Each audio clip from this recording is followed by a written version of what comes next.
unprecedented move this year, the Toronto International Film Festival had 7 Canadian features directed by female directors.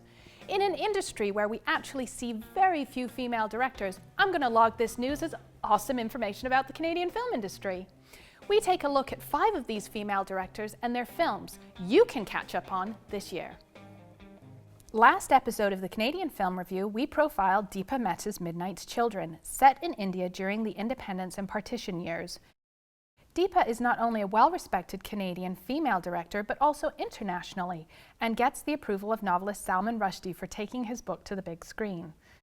Kate Melville garnered a lot of attention for her first feature film, Picture Day, as a runner-up for the Best Discovery Film at the Toronto International Film Festival, and was 20 years in the making.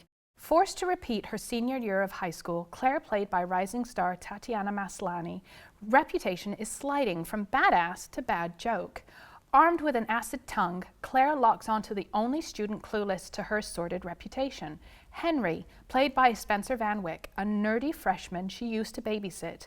Claire catches the eye of frontman to a band, 33-year-old Jim, played by Stephen McCarthy, a would-be rock star who feeds on young fans' adoration.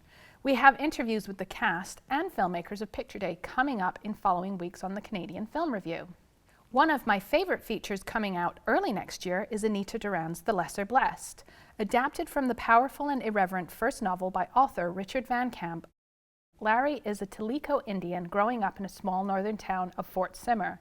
At 16, Larry loves heavy metal music, the North, and Juliet Hope. When Johnny Beck, a Métis from Hay River, moves to town, Larry has an ally against incessant bullying by a fellow student, and he is finally ready to face his painful past. The Lesser Blessed is an eye-opening depiction of what is to be a young Native man in today's modern world. We have interviews with the cast and filmmakers of The Lesser Blessed coming up in following weeks on the Canadian Film Review. Sarah Polley opens up her own family history in the documentary Stories We Tell that made innumerable top 10 lists of the Toronto International Film Festival this last year.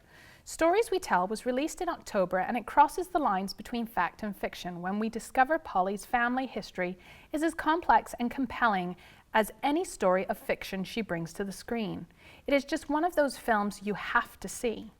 Topping the show, and aptly rounding off the list, is a nod to Ruba Nadda for her action thriller Inescapable, which was a gala film at the Toronto International Film Festival this past year. Was very well received by audiences when it opened in Canada, and is bound for an international release with its commercial appeal and timely subject matter.